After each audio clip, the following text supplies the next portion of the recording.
श्रील प्रभुपाद की जय। नमो ओम विष्णुपादाय कृष्ण पृष्ठाय भूतले श्रीमते भक्ति वेदांत स्वामी इति नामिने। नमस्ते सरस्वती देवे गौरवाणी प्रचारिणे निर्विशेष शून्यवादी पाश्चात्य देशतारिणे। जय श्री कृष्ण चैतन्य प्रभु नित्यानंद श्री अद्वैत गदाधर श्रीवासादि गौर भक्त वृंदा। हरे कृष्णा कृष्णा कृष्णा हरे हरे, हरे राम राम राम हरे हरे। हरे कृष्णा कृष्णा कृष्णा हरे हरे, हरे राम राम राम हरे हरे। हरे कृष्णा कृष्णा कृष्णा हरे हरे, हरे राम राम राम हरे हरे। श्रील प्रभुपाद की जय। शीला प्रभुपाद की विजय हो। We are reading on the way to Krishna chapter 2।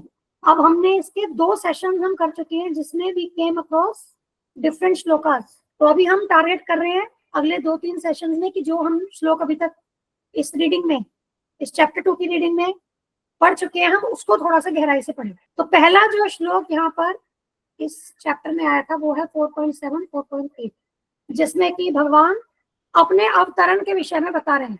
तो आज हम करेंगे श्लोक 4.7। यदा यदा हि धर्मस्य ग्लानिर्भवति भारत अभ्युत्थानमधर्मस्य तदात्मानं सृजाम्यहम्। तो यहाँ पर श्रील प्रभुपाद जी ने इसके तात्पर्य में क्या बताया हम उसको पढ़ेंगे, ठीक है। तो यहाँ पर जो भगवान कहते हैं सृजामी क्या होता है किसी का, वैसे इसका अर्थ है सृजन करना, है ना। देखिए अगर यहाँ देखोगे ना, अगर आप इन वर्ड टू वर्ड मीनिंग्स को आप वेदावेस में देखोगे तो जहां जहां ये आया हुआ है ना, देखिए ये भगवत गीता में आया हुआ है, श्रीमद् भागवतम में आया हुआ है, श्री चैतन्य चरितामृत में आया हुआ है। और वैसे अगर हम सृजामी का अर्थ देखें तो वो क्रिएशन से संबंधित होता है, ठीक है, सृजन करना। लेकिन यहाँ पर प्रभुपाद जी स्पेसिफिकली हमें बता रहे हैं कि सृजामी शब्द क्रिएशन की सेंस में यहाँ यूज नहीं करोगे, क्योंकि भगवान जो है वो क्रिएट नहीं होते हैं। भगवान थे, भगवान है और भगवान रहेंगे। और यहाँ पर सृजामी का मतलब है कि भगवान अपने मूल रूप में, अपनी ओरिजिनल शरीर में, जो उनका आध्यात्मिक शरीर है उसमें यहाँ अवतरित होते हैं। क्योंकि भगवान के ये सारे जो रूप हैं, जितने भी भगवान के अनंत अवतार हैं, ये सारे अनंत अवतार एटर्नली एग्जिस्ट करते हैं, ये शाश्वत रूप से विद्यमान रहते हैं। भगवान के ये सारे अनंत रूप शाश्वत रूप से विद्यमान रहते हैं। तो इसका मतलब क्या हुआ, वो यहाँ अवतरित हो रहे हैं, वो यहाँ पर प्रकट हो रहे हैं। मतलब वो रूप यहाँ पर ऐसे लो कि वो रूप यहाँ पर क्रिएट नहीं हो रहा है, भगवान वहां आकर के प्रकट हो रहे हैं और अपने ही मूल रूप में, मूल आध्यात्मिक रूप में। जबकि अगर हम अपना जन्म देखें, हम कैसे जन्म लेते हैं, हम प्रकृति के नियमों के अधीन भौतिक शरीर धारण करते हैं, इसीलिए हम जन्म और मृत्यु को फेस करते हैं। लेकिन भगवान अपने मूल आध्यात्मिक शरीर में आते हैं। Therefore, सृजामी means that the Lord manifests himself as he is. तो अपने यथा रूप में भगवान यहाँ प्रकट होते हैं।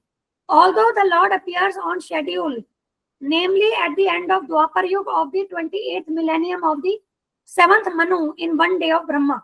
अब ये जो है ना कि ब्रह्मा जी की आयु की साइकिल, मनु की आयु की साइकिल, योग की साइकिल, इनके साथ कैसे कनेक्टेड है, इसको हम एक चार्ट से स्टडी करेंगे, ठीक है। इसको मैं नोट कर रही हूँ, इसको हम चार्ट से करेंगे क्योंकि अभी ये करने बैठे और वैसे मैंने इसके लिए प्रिपेयर भी नहीं किया है, मेरे पास अभी हैंडी है भी नहीं वो चीज। लेकिन अगर हम चलो हम ऑनलाइन चार्ट लेकर के पढ़े भी, लेकिन उसमें फिर टाइम लग जाएगा, ठीक है। तो यहाँ पर भगवान ये तो कह रही है कि मैं युग युग में आता हूँ, तो हर युग में एज पर शेड्यूल भगवान आते हैं, ठीक है। लेकिन यहाँ पर एक इम्पोर्टेंट बात जो समझने की है वो ये है कि भगवान, फिर भी भगवान जो है इन रूल्स रेगुलेशंस के अंडर नहीं है। ऐसा नहीं है कि उनको शेड्यूल के हिसाब से आना है तो वो शेड्यूल के हिसाब से आएंगे। उनकी जब इच्छा होगी तब वो आएंगे। वो स्वराट है, वो पूर्ण रूप से स्वतंत्र है कि अपनी इच्छा अनुसार वे जैसे प्रकट होना चाहते हैं, जब आना चाहते हैं, या वो जो भी करना चाहते हैं, वो बाध्य नहीं है। ठीक है, वो अपनी इच्छा अनुसार जो चाहे वो कर सकते हैं। तो that we have to understand. अब क्या है कि लोग ऐसा ही सोच लेते हैं कि भगवद गीता में श्लोक आता है कि लोग सोचते हैं कि मैंने इस मनुष्य मानव शरीर का आश्रय ले लिया है। जब मैं यहाँ पर प्रकट होता हूँ धरती पे, तो मूर्ख लोग सोचते हैं कि मैंने इस मनुष्य शरीर का, इस भौतिक शरीर का आश्रय ले लिया।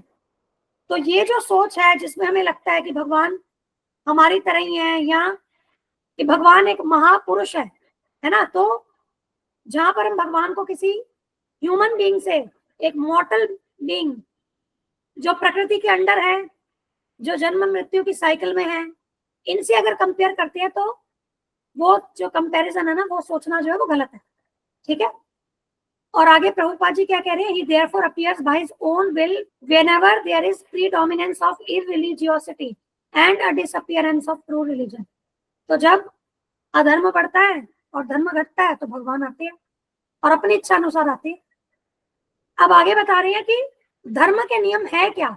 तो प्रभुपाद जी कहते हैं कि धर्म के नियम वेदों में दिए गए हैं, और अगर हम उन वेदों में दिए गए नियमों के अनुसार हम पालन कर रहे हैं तब हम धर्म का पालन करने वाले हुए, नहीं तो हम अधर्मी हुए। तो इसका मतलब क्या हुआ कि आज जिन चीजों को धर्म बना दिया गया है, हमें पहले चेक करना पड़ेगा कि क्या वो सब नियम जो हैं वो वेदों के अनुसार हैं, या किसी ने अपने ही मनगढ़ंत तरीके से कुछ भी नियम बना करके, जैसे हमने बात की थी, कहते हैं मानव सेवा माधव सेवा। तो जब आप मनुष्य की सेवा कर रहे हैं तो वही माधव की, मतलब भगवान की सेवा के बराबर है। या कोई कहते हैं रक्तदान महादान, है ना। या ऐसा भी कि कई लोगों के विचार ये होते हैं कि आपने मानव की सेवा कर ली तो यही आपका क्या परम धर्म है। और इसी तरीके से और भी बहुत सारे कंकॉक्टेड है ये। तो हमें देखना होगा कि क्या वास्तव में वेद भी धर्म के विषय में यही बताते हैं। अगर बताते हैं तो ठीक है, लेकिन अगर वेदों में वो बात नहीं आ रही है तो इसका मतलब यहाँ पर जो अंडरस्टैंडिंग है धर्म की वो सही नहीं है। और वैसे भी हमने क्या बात की थी, जब हम आध्यात्मिक स्तर पे होते हैं तब कोई कंटेमिनेशन नहीं होती, तब आप चीजों को यथारूप में जान पाओगे। लेकिन जब आप भौतिक के संपर्क में आ गए, भौतिक मलिनता आ गई, तो क्या होगा, आपकी अंडरस्टैंडिंग, आपकी बुद्धि मलिन हो गई, तो आप चीजों को यथारूप में नहीं समझ सकेंगे, है ना। तो आज अलग अलग प्रकार के धर्म, अलग अलग ये बातें क्यों हैं, क्योंकि ये सभी भौतिक प्रकृति के इन्फ्लुएंस में है।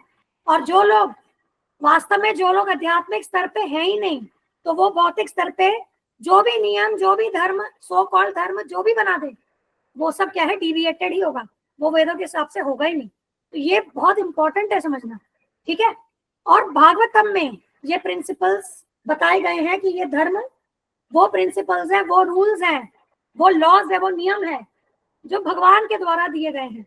इसीलिए भगवान ही इन नियमों को बना सकते हैं, ठीक है। ये नियम किसी मॉर्टल बीइंग्स, किसी बद्ध जीव के द्वारा नहीं बनाए जा सकते। ये नियम तो भगवान के द्वारा ही दिए गए हैं। और वेद क्या है, वेद भगवान श्री कृष्ण ने ब्रह्मा जी को विद इन हार्ट दिए थे। अब हम जानते हैं भगवान हमारे हृदय में परमात्मा रूप में बैठे हैं। तो जब भगवान ने इन विभिन्न ब्रह्मांडों के पहले जीव ब्रह्मा जी को बनाया, तब हृदय में परमात्मा रूप में भगवान ने ब्रह्मा जी को जो ज्ञान प्रदान किया, उसी को वेद कहते हैं।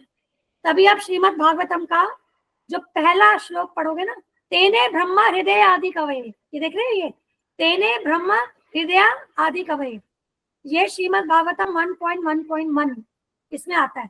यहाँ पर व्यास देव जी भगवान श्री कृष्ण की स्तुति कर रहे हैं, और ये जो श्लोक है ना, इसमें पूरा भगवान के बारे में कि भगवान की क्या अचिंत्य बातें हैं, अचिंत्य गुण बोलो, अचिंत्य लीलाएं, ये सब के बारे में बता रहे हैं। तो कह रहे हैं ब्रह्मा जी को he only who first imparted the Vedic knowledge unto the heart of Brahma ji. तो भगवान ने, उन्होंने पहली बार यह वेदों का ज्ञान ब्रह्मा जी को दिया। तो यहाँ भगवान के विषय में बहुत बहुत ब्यूटीफुली यह बताया है और परपट पढ़ेंगे तो ज्यादा समझ में आएगा, तो इसको भी कभी समय मिलेगा तो हम कर सकते हैं। तो वेद क्या है? जो भगवान ने ब्रह्मा जी को विद इन हार्ट नॉलेज दी थी वही वेद है। और धर्मान तो साक्षात भगवत प्रणीतम, ये डेफिनेशन है धर्म की या रिलीजन की अकॉर्डिंग टू श्रीमद् भागवतम। ये डेफिनेशन जो है ये श्रीमद् भागवतम में आई है। तो यहाँ पर इस स्टेटमेंट का इसका अर्थ क्या है कि धर्म तो साक्षात भगवान के निर्देश है, ठीक है। धर्म और religion are the direct orders of the supreme personality of God है। और यही जो प्रिंसिपल्स है सारे ये हमें भगवान श्री कृष्ण ने भगवद गीता में दिए हैं। आगे क्या बता रहे हैं? The purpose of the Vedas is to establish such principles under the order of the supreme lord, and the lord directly orders at the end of Gita that the highest principle of religion is to surrender unto him only and nothing more. तो वेद इन principles को establish करते हैं, जो भगवान के direct orders हैं इनको establish करते हैं। और गीता में भगवान जो हाईएस्ट प्रिंसिपल है इस धर्म का उसे बताते हैं, सर्वधर्मान परित्यज्य मामेकम शरणम व्रजा, सारे धर्मों को त्याग करके केवल एक मेरी शरण में आ जाओ, ठीक है। और इसके अलावा और कुछ नहीं, यही धर्म है भगवान के प्रति पूर्ण शरणागति। The Vedic principles push one towards complete surrender unto him, and whenever such principles are disturbed by the demoniac, the Lord appears. तो वैदिक प्रिंसिपल्स हमें भगवान की शरणागति बताते हैं, उसी तरफ हमें प्रेरित करते हैं। लेकिन जब जब आसुरी प्रवृत्ति वाले लोग इन प्रिंसिपल्स को, इन नियमों को डिस्टर्ब करते हैं तो भगवान यहाँ अवतरित होते हैं। अब भगवान बुद्ध के बारे में बता रहे हैं यहाँ प्रभुपाद जी कि भगवान बुद्ध भी कृष्ण भगवान के अवतार हैं, ये भगवान के शक्त्यावेश अवतार हैं। तो जो भगवान बुद्ध है वे भी भगवान श्री कृष्ण के अवतार हैं। अब यहाँ समझने की बात यह है, जो भगवान बुद्ध जिनके बारे में श्रीमद् भागवतम में बताया गया है और आज जो बुद्धिज्म में जो बुद्धा जिनको बुद्धिस्ट फॉलो करते हैं वे दोनों अलग है, ठीक है। तो भगवान बुद्ध जो भागवतम में है और जो बुद्ध जिनको बुद्धिस्ट आज की डेट में पूज रहे हैं, फॉलो कर रहे हैं, दोनों डिफरेंट है, ठीक है। ये आप समझ लेना इसका, क्योंकि क्या है कि इसका शास्त्रिक एविडेंस है पूरा, क्योंकि भगवान बुद्ध के विषय में शास्त्रों में पूरा आया है कि वो कहाँ अवतरित होंगे, उनके माता पिता कौन होंगे, वो सब आया है। लेकिन जो यहाँ पर जो अभी बुद्धिस्ट जो जिन बुद्ध को पूज रहे हैं वो मैच नहीं करते हैं उनसे, तो वो सेम नहीं है, ठीक है, ये जरूर ध्यान रखना। तो जब मटीरियलिज्म, यहाँ क्या बता रहे हैं, from the Bhagavatam we understand that lord Buddha is the incarnation of Krishna who appeared when materialism was rampant and materialists were using the pretext of the authority of the Vedas. Although there are certain restrictive rules and regulations regarding animal sacrifice for particular purposes in the Vedas, people of demoniac tendencies still took to animal sacrifice without reference to the Vedic principles. Lord Buddha appeared in order to stop this nonsense and to establish the Vedic principles of non-violence. तो Lord Buddha जो है उनका mission था non violence को establish करना, animal killing को रोकना। और इन्होंने तब अवतार लिया था जब लोग जानवरों की हत्या कर रहे थे। इनफैक्ट वो अब यहाँ पर प्रभुपाद जी बता रही हैं कि एनिमल सैक्रिफाइस जो होता है, जो बलि, जो पशु की बलि जो होती है किसी स्पेसिफिक पर्पस के लिए, उसके विषय में सारे रूल्स रेगुलेशंस वेदों में बताए गए हैं, ठीक है। वास्तव में क्या होता है कि जो ये बलि होती थी ना, ये बहुत ही लर्नेड ब्राह्मण्स करते थे और जिस एनिमल की बलि देते थे उसके बाद वो उसको पुनः नवीन जीवन प्रदान करते थे। लेकिन अभी वैसे क्वालिफाइड ब्राह्मण्स नहीं है, तो इसीलिए कलयुग में बलि जो है वो वर्जित है, ठीक है। 4 चीजें बताते हैं जो कलयुग में वर्जित है, जिसमें से एक ये है, जब एनिमल किलिंग बहुत ज्यादा होने लगी तो तब क्या है कि नॉन वायलेंस को इस्टेब्लिश करने के लिए लॉर्ड बुद्ध आए। अब तभी यहाँ कह रहे हैं कि therefore each and every avatar or incarnation of the Lord has a particular mission and they are all described in the revealed scriptures. अब यहाँ देखो दो बातें समझने की है। पहली क्या कि भगवान के हर एक अवतार का कोई ना कोई मिशन होता है स्पेसिफिक, किसी मिशन को लेकर के वो यहाँ आते हैं। और दूसरी बात क्या है जो महत्वपूर्ण है कि ये जो मिशन है पहले से ही शास्त्रों में ये मिशन बताया हुआ है, तो इसका मतलब आज जो भी लोग अपने आप को भगवान बोलते हैं या किसी और को भगवान कह करके प्रोपोगेट करते हैं, तो हमें शास्त्रों में पहले देखना होगा कि क्या उनके विषय में उल्लेख है। केवल किसी के कह लेने से या प्रोपेगेंडा चला लेने से, अभी प्रभुपाद जी का मैंने पीछे शॉर्ट्स डाली थी लास्ट वीक, तो प्रभुपाद जी उसमें क्या कह रहे हैं कि प्रोपेगेंडा लोग कब चलाते हैं, कब चिल्ला चिल्ला के चीजें बोलते हैं, बहुत सारे लोगों को इकट्ठा करके उन चीजों को क्या है फैलाने की कोशिश करते हैं। वो तब करते हैं जब आप किसी फॉल्स चीज को आप फैला रहे हैं, किसी फॉल्स चीज को, कोई गलत चीज को आपको एस्टैब्लिश करना है, तो आपको उसके लिए प्रोपेगेंडा चलाना पड़ेगा। सत्य को एस्टैब्लिश करने के लिए प्रोपेगेंडा चलाने की जरूरत नहीं होती है।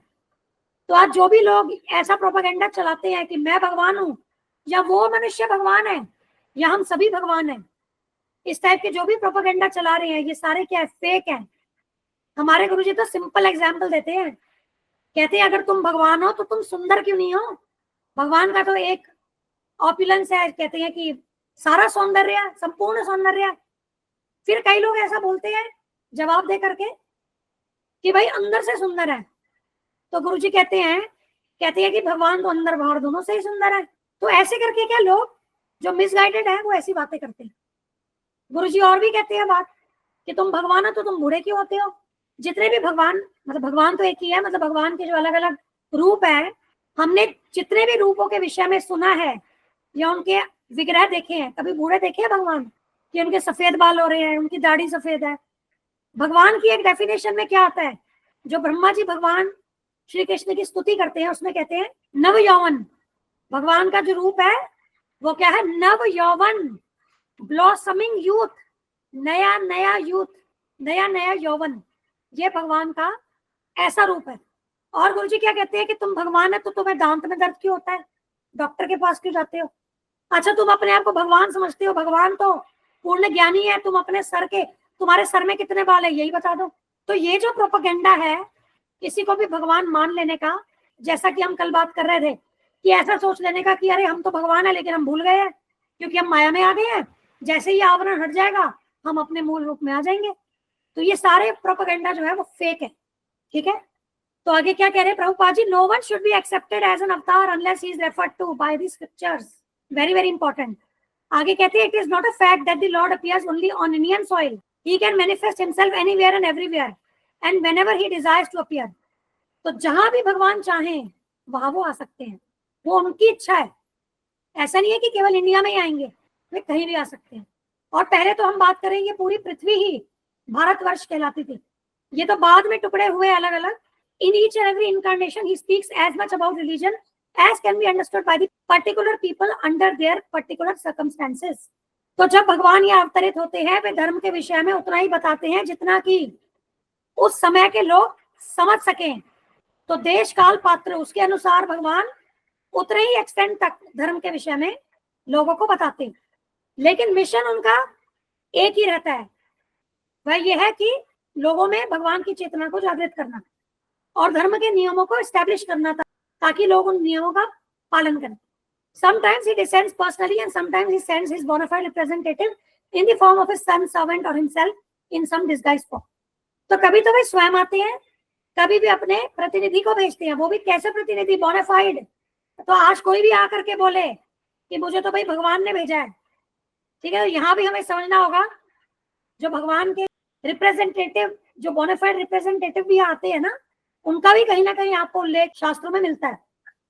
जैसे प्रभुपाद जी आए तो प्रभुपाद जी के लिए श्री चैतन्य महाप्रभु ने बोला था कि मेरा सेनापति आएगा, और वो किस भाव में बोला था। चैतन्य महाप्रभु स्वयं भगवान श्री कृष्ण है, लेकिन वो भक्त के रूप में आए हैं और वो राधा रानी का भाव चुरा करके यहाँ पर आए हैं। प्रभुपाद जी राधा रानी के सेनापति सेवक हैं, तो उनके बारे में पहले ही बता दिया था भगवान ने। तो समय समय पर कभी भगवान स्वयं आते हैं, कभी अपने प्रामाणिक प्रतिनिधि को भेजते हैं, उनके पुत्र के रूप में, उनके दास के रूप में, या वे स्वयं डिस्गाइज फॉर्म जैसे कि चैतन्य महाप्रभु, ठीक है। आगे क्या कह रहे हैं Prabhupada ji, the principles of the Bhagavad Gita were spoken to Arjuna and for that matter to other highly elevated persons because he was highly advanced compared to ordinary persons in the other parts of the world। तो अब इसमें समझने की बात है कि principles of religion जो है वो सारे भगवान ने अर्जुन जी को प्रदान किए, और भी हाईली एलिवेटेड लोगों को, ठीक है, वो हम भागवतम से समझ सकते हैं कि जो अर्जुन यहाँ और भी जो एलिवेटेड सोल्स हैं उनको भगवान ये प्रिंसिपल्स जो है ये बताते हैं as compare to ordinary person, क्योंकि ये जो सोल्स हैं ये एलिवेटेड सोल्स हैं, तो इनको दे करके फिर इनके आगे उन प्रिंसिपल्स जन जन तक पहुंचाते हैं, ठीक है। तभी भगवान भगवत गीता, अब और एलिवेटेड सोल्स कौन से हैं आप एग्जाम्पल देखो, भगवान भगवत गीता में जब गुरु परंपरा के विषय में बताते हैं, मैंने यह ज्ञान पहले सूर्यदेव विवस्वान को दिया, एलिवेटेड है, एक एलिवेटेड पोस्ट है, राजा है। विवस्वान ने मनुष्यों के पिता मनु को दिया, अगेन एलिवेटेड पर्सनालिटी, मनु ने इक्ष्वाकु को दिया, और इस प्रकार से गुरु परंपरा के द्वारा यह ज्ञान विभिन्न राज ऋषियों को दिया गया, ठीक है।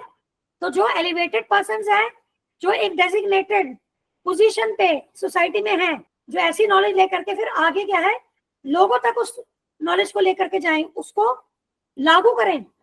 अब राजाओं को क्यों दिया जा रहा था कि अपने राज्य में उसको लागू करें, तो इसीलिए भगवान ऐसे एलिवेटेड सोल्स को चूज करते हैं ये नॉलेज देने के लिए। 2 + 2 = 4 is a mathematical principle, and that is true in the beginners arithmetic class and in the advanced class as well. Still there are higher and lower mathematics. In all incarnations of the Lord, therefore, the same principles are taught, but they appear to be higher and lower in varied circumstances. The higher principles of religion begin with the acceptance of the 4 orders and 4 statuses of social life, as will be explained later. The whole purpose of the mission of incarnation is to arouse Krishna consciousness everywhere such consciousness is manifest and non-manifest only under different circumstances. ठीक है, तो यहाँ पर क्या बता रहे हैं कि 2 + 2 4 एक मैथमेटिकल प्रिंसिपल्स है, बिगनर के लिए भी और एडवांस के लिए भी। इसी तरीके से जो बेसिक प्रिंसिपल्स है रिलीजन के, वो तो सभी एक समान है, जो कि भगवान अपने अलग अलग अवतारों के द्वारा सिखा रहे हैं, लेकिन अलग अलग सिचुएशंस में हमें ऐसा लगता है कि वो हायर या लोअर है, ठीक है। क्योंकि आप ये देखिए ना कि धर्म क्या है, किसी भी परिस्थिति में वो धर्म चेंज नहीं हो सकता। धर्म की क्या यहाँ पर परिभाषा हमने पढ़ी कि भगवान के जो ऑर्डर्स है वो धर्म है। अब भगवान के क्या ऑर्डर्स चेंज होते रहेंगे? लॉजिकली सोचो, अलग अलग युगों में क्या भगवान के ऑर्डर्स चेंज होते रहेंगे? ऑब्वियसली नहीं। अगर चेंज होंगे तो क्या हो गया, तब तो ऐसा लगेगा अरे पहले ये वाले ऑर्डर्स थे, अब ये वाले ऑर्डर्स है, मतलब जो जीव तब थे वो तो मुक्त हो गए, अब हम वो फॉलो नहीं कर पा रहे, हम कैसे मुक्त होंगे? आप समझ रहे हो ये चीज? फिर तो जनरेशन में डिफरेंस आ गया ना, तो ये चेंज नहीं हो सकते, ऑर्डर्स तो वही हैं। लेकिन सर्कमस्टेंसेस में ऐसा प्रतीत होता है कि यहाँ पर भगवान ने बड़ी हायर ऑर्डर कुछ बता दिया, यहाँ पर थोड़ा लोअर लेवल का बता दिया, लेकिन है वो 2 + 2 4 ही, यही प्रभुपाद जी यहाँ कह रहे हैं। और इसी को आप कनेक्ट करो पिछले वर्ष में क्या बता रहे हैं, लोगों की जितनी क्षमता है देश काल पात्र के हिसाब से भगवान उसके अनुसार उन नियमों को बताते हैं, लेकिन नियम नहीं चेंज हो रहे हैं, ठीक है। That we must understand. और हायर प्रिंसिपल्स, ये धर्म के जो हायर प्रिंसिपल्स है उसमें यहाँ पर 4 ऑर्डर्स और 4 स्टेटसेस, जहाँ प्रभुपाद जी वर्णाश्रम धर्म की बात कर रहे हैं, 4 वर्ण और 4 आश्रम। वर्ण में ब्राह्मण, क्षत्रिय, वैश्य, शूद्र, और आश्रम में ब्रह्मचर्य, गृहस्थ, वानप्रस्थ, संन्यास, ठीक है ना। यहाँ पर बता रहे हैं कि हायर प्रिंसिपल्स वर्ण आश्रम से शुरू होते हैं, ठीक है। लेकिन अब यहाँ बस ये समझना है कि सारी इनकारनेशंस का मिशन एक ही है, कृष्ण चेतना को जागृत करना। Such consciousness is manifest and unmanifest only under different circumstances. परिस्थिति के अनुसार यह भावनामृत प्रकट तथा अप्रकट होता है। एक्चुअली ये स्टेटमेंट ना मुझे समझ में नहीं आई। नवकिशोरी माता जी, अगर कुछ आप कह सकते हो, नहीं तो आश्रम से पूछ करके इसको हम क्लैरिफाई करेंगे नेक्स्ट टाइम। या अच्छा, गुरुजी ने 4th चैप्टर का लिया हुआ है ना, उसको वीडियो में भी देखते हैं अगर मिलता है तो। आपको कुछ ध्यान है अगर इस पे कुछ कहा है? नहीं पता, लेकिन फिर भी थोड़ा ऑथेंटिक को चेक करके बताएंगे तो ज्यादा बेटर रहेगा ना। हाँ, क्योंकि ऐसा हो रहा है ना, परिस्थिति के अनुसार ये भावनामृत प्रकट तथा अप्रकट होता है, ये थोड़ा सा हाँ वो क्लैरिटी, थोड़ा सा, हाँ थोड़ा एक बार क्लियर करके बात थोड़ा सा ज्यादा बेटर रहेगा ना। ठीक है, इस पॉइंट को हम देख लेंगे, ठीक है। चलिए, अब ये श्लोक हमारा कंप्लीट हो गया। अब सिर्फ 5-7 मिनट और लूंगी, और मैं थोड़ा थोड़ा आपको कुछ पॉइंट्स और एडिशनल बता रही हूँ, ठीक है। धर्म शब्द की व्याख्या तो क्लियर है अब, है ना। अब देखो धर्म शब्द दो शब्दों से बना है। पहला है धर और दूसरा है म। धर का अर्थ है वह वस्तु जो हमें धारण करे या रक्षा करे, तथा म का अर्थ है मृत्यु। एक ये भी स्टेटमेंट, ये भी मीनिंग है धर्म। इस प्रकार धर्म का अर्थ हुआ वह वस्तु जो मृत्यु के समय अथवा मृत्यु के पश्चात हमारी रक्षा करे। क्योंकि शास्त्र में हमें सर्वप्रथम यह ज्ञान दिया गया है कि मृत्यु के पश्चात अगला जीवन है, अतः हमें धर्म का पालन करने की अत्यंत आवश्यकता है। क्योंकि जितना अधिक धर्म का पालन हमने किया है, मृत्यु के पश्चात उतना ही अधिक अच्छी गति हमें प्राप्त होती है। लेकिन आज की शिक्षा प्रणाली क्या कहती है कि मृत्यु के बाद कोई जीवन नहीं है, वन लाइफ एंजॉय, अतः धर्म की कोई आवश्यकता नहीं है। धर्म के नियम मनुष्यों के लिए है, पशु पक्षियों के लिए नहीं।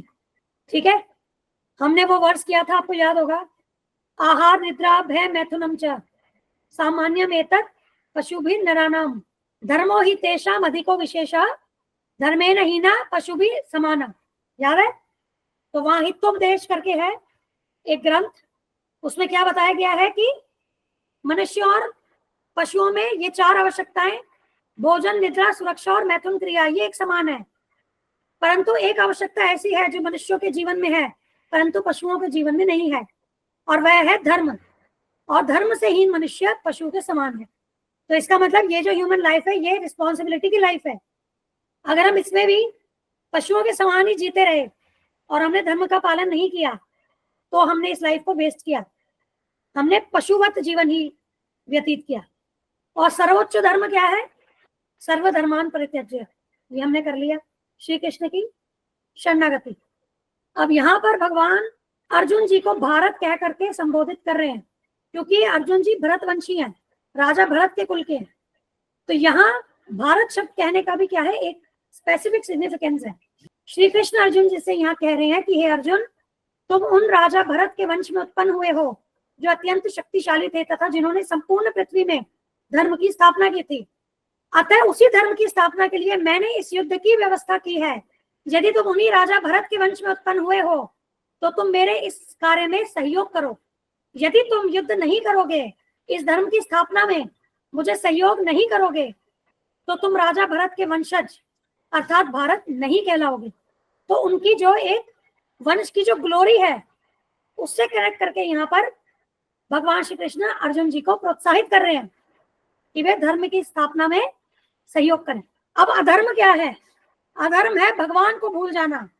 प्रभुपाद जी इसी श्लोक का एक व्याख्यान देते हुए कहते हैं, कोई भी व्यक्ति धर्म के नियम नहीं बना सकता, यह बेकार की बात है। यदि कोई व्यक्ति कहता है कि मैं धर्म के ये नियम दे रहा हूं, यह बेकार की बात है, किसी को भी रुचि नहीं होगी। परंतु यदि आपको भगवान धर्म के नियम देते हैं, जिस प्रकार सरकार आपको कानून देती है, तो आप स्वीकार करते हैं। तो धर्म का अर्थ है भगवान के आदेशों को स्वीकार करना, यही धर्म है। और भगवान के आदेश को कौन स्वीकार कर सकता है? जिस समय सही संबंध होता है। जिस प्रकार आपका सरकार के साथ संबंध है, आप अमेरिकी नागरिक हैं तो आप अमेरिकी सरकार के प्रति प्रेम के कारण कानून को स्वीकार करते हैं। तो आपका सरकार के साथ एक स्पेसिफिक रिलेशनशिप है, उसके अंतर्गत आप नियमों का पालन कर रहे हो जो सरकार ने लागू किए हैं। तो उसी प्रकार से धर्म का पालन केवल वही व्यक्ति कर सकता है जिसके पास भगवान की पूरी अवधारणा है। बिना भगवान के धर्म तो हंसी मजाक है, वह धर्म नहीं है। धर्म का अर्थ है कि आपकी श्रद्धा भगवान के प्रति होनी चाहिए और यह संबंध प्रेम पर आधारित है। बहुत इंपॉर्टेंट पॉइंट है ये। देखो, जिस प्रकार पिता और पुत्र के बीच में क्या संबंध होता है। सड़क में तो सैकड़ों हजारों बच्चे हैं, फिर भी आपकी रुचि अपने ही बच्चे में क्यों है? क्योंकि आपका अपने बच्चे से प्रेम है। उसी प्रकार धर्म का अर्थ है भगवान के प्रति प्रेम और अधर्म का अर्थ है भगवान को भूल जाना। है ना? बड़ा एक्सेलेंट। तो इसका मतलब क्या हुआ? जितनी भी चीजों को लोग धर्म कह रहे हैं, अगर वो भगवान से नहीं जुड़ी हैं तो वो धर्म है ही नहीं, वहीं पर ही रिजेक्ट हो गई वो। तभी उसको भागवतम कहती है कैत्व धर्म, चीटिंग रिलीजन। वो लग रहा है कि वो धर्म है, जैसे कोई बोले कि गरीबों की सेवा करना धर्म है, यह हमारा धर्म है, हम बस किसी को दुख ना पहुंचाए, किसी का दिल ना दुखाए। लेकिन आपकी लाइफ से कृष्णा कहाँ है? जब आपने लाइफ में सेंटर में कृष्णा नहीं रखे, तो ये इसको आप जो धर्म समझ रहे हो ये वास्तव में धर्म नहीं है, ये कैत्व धर्म है। तो भगवान के संबंध में ये चीजें लागू होती है, तब ये प्रिंसिपल्स वास्तव में धर्म के अंतर्गत आएंगे।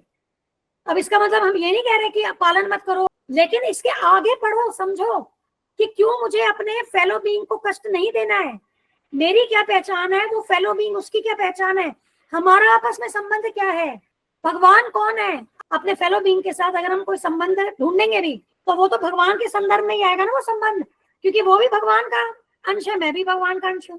तो जब आप भगवान के कनेक्शन में लाए कि ये सारी लिविंग एंटिटीज जो है ये भगवान की पार्ट एंड पार्सल है, इसीलिए मुझे किसी को दुख नहीं देना है, तब वास्तव में वो धर्म के अंदर रियल रूप में आया, क्योंकि तब आपने कृष्ण चेतना में रहते हुए आप उसका पालन कर रहे हैं। तो इतना गहरा है इस चीज को समझना। और ये जो कृष्ण आंदोलन है ये भी क्या है, भगवान का अवतार है। ठीक है, तो प्रभुपाद जी कहते हैं यह कृष्ण भावनामृत आंदोलन अवतार है। इस आंदोलन में भगवान का प्रेम सिखाया जाता है। हम कुछ अनुष्ठानों को नहीं सिखाते कि आप हिंदू बनिए, आप ईसाई बनिए, आप मुसलमान बनिए। हम केवल यह सिखाते हैं कि आप भगवान से प्रेम करने का प्रयास कीजिए। आप भगवान को भूल चुके हैं, आपने यह कह दिया है कि ईश्वर मर चुका है। ये सभी बातें बेकार हैं, क्योंकि कई लोगों की ऐसी फिलॉसफी है, भगवान आए, उन्होंने ये सब क्रिएशन की, उन्होंने ये सब क्रिएशन करी और फिर मर गए वो। अरे भाई, क्रिएशन करके वो मर गए तो पालन कौन कर रहा है? अपने आप ही सब चल रहा है। लोगों को लगता है यूनिवर्स, कई लोग जो है उनकी मेंटालिटी क्या है कि ये यूनिवर्स अपने आप ही चल रहा है।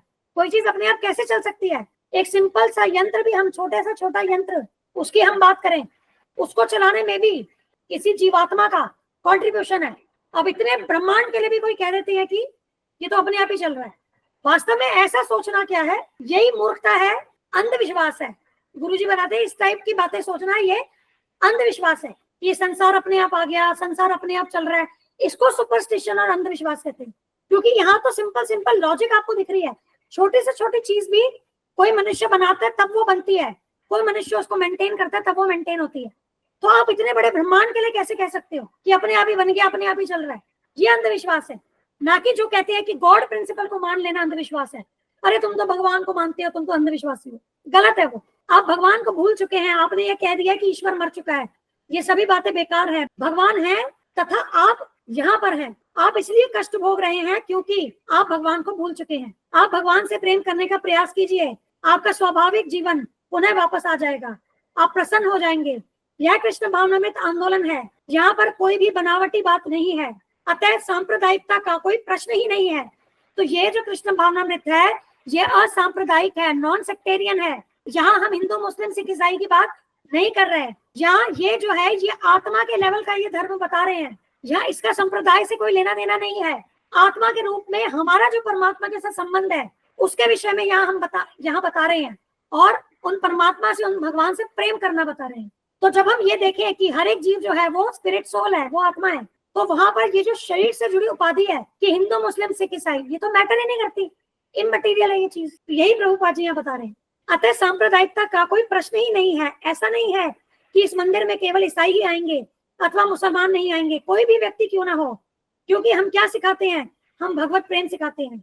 चाहे आप ईसाई बनिए, चाहे मुसलमान बनिए, चाहे हिंदू बनिए, परंतु आप भगवान से कैसे इनकार कर सकते हैं? जो लोग भगवान को इनकार करते हैं उनकी बात अलग है, परंतु जो लोग भगवान को ही धर्म का केंद्र बिंदु मानते हैं वे किस प्रकार इस आंदोलन से इनकार कर सकते हैं? क्योंकि हम भगवत प्रेम सिखाते हैं। तो चाहे आप क्रिश्चियन हैं, चाहे आप मोहम्मदन हैं, चाहे हिंदू हैं, चाहे सिख हैं, यदि आप भगवान से प्रेम करते हैं तो वास्तव में क्या है? आप धर्म का पालन कर रहे हैं। ठीक है, अब हम सृजामी के संबंध में हम बात करेंगे। ये लास्ट पॉइंट है इस श्लोक का। निराकारवादी, ये जो वर्ष, ये जो है ना, तद आत्मानम सृजामि हम, इसको निराकारवादी जो कहते हैं कि भगवान का भी आकार नहीं है, वो इस श्लोक की जब व्याख्या करते हैं ना, तदात्मानम सृजाम्य हमको, वो क्या कहते हैं कि भगवान निराकार है तथा जब वे अवतार लेना चाहते हैं तो वे अपने रूप का निर्माण करते हैं। इतना तक स्टेटमेंट समझ में आई? वो क्या सोचते हैं? भगवान निराकार हैं और जब उन्हें अवतार लेना होता है तो वो अपने रूप का निर्माण करते हैं। ठीक है, अब इसमें क्वेश्चन ये आता है कि यदि भगवान निराकार हैं तो वे अपने रूप का निर्माण कैसे कर सकते हैं? जिस व्यक्ति का पहले कोई रूप ही नहीं है तो वो अपने रूप का या किसी अन्य रूप का निर्माण कैसे कर सकते हैं? आप समझ रहे हैं ये चीज? अब ये तो यही बात हो गई कि सूर्य की किरणें सूर्य का निर्माण कर रही है, या बल्ब में से जो रोशनी आ रही है वो बल्ब का निर्माण कर रही है। या जैसे हम बात करें, कोई व्यक्ति बुद्धिमान है, क्या उस बुद्धिमत्ता से बुद्धिमान व्यक्ति का सृजन हो जाएगा? मतलब सोर्स को, जो उसका इफेक्ट है, क्या इफेक्ट अपने सोर्स को बना देगा? हमने क्या पढ़ा था? भगवान का जो सनातन शाश्वत निराकार जो एस्पेक्ट है, वो क्या है? वो भगवान के आध्यात्मिक शरीर से निकली अंग कांति है, उनका प्रकाश है, तेज है।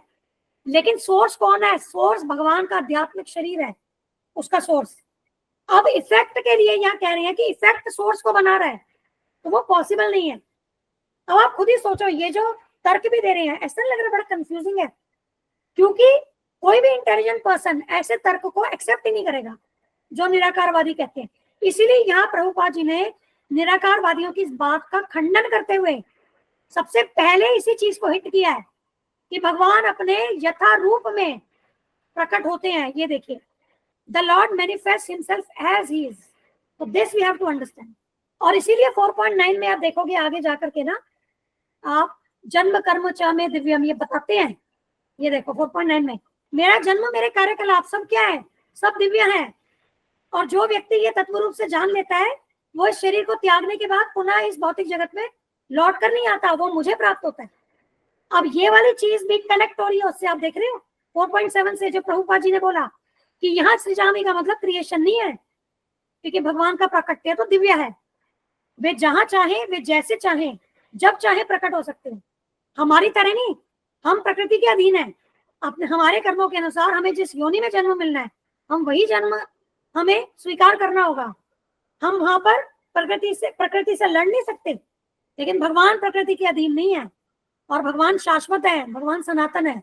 उनका साकार रूप और उनका निराकार, मतलब ब्रह्म, परमात्मा और भगवान, ये तीनों जो पहलू हैं परम सत्य के, वे शाश्वत रूप से एग्जिस्ट करते। ठीक है, ऐसा नहीं है कि पहले निराकार थे फिर साकार हो गए, ऐसा नहीं है। शाश्वत रूप से ये तीनों पहलू हैं। ठीक है, तो अब इसको हम 4.7 को आज यही क्लोज करते हैं। परसों हम करेंगे 4.8 और श्री प्रभुपाद लीलामृत से एक लीला। ठीक है, आप कोई क्वेश्चन है तो बताइए। हरे कृष्णा, धन्यवाद, प्रणाम नवकिशोर माता जी, हरि बोल। हरे कृष्णा माता जी, धन्यवाद, प्रणाम। जय श्री प्रभुपाद। जय श्री प्रभुपाद, हरि बोल।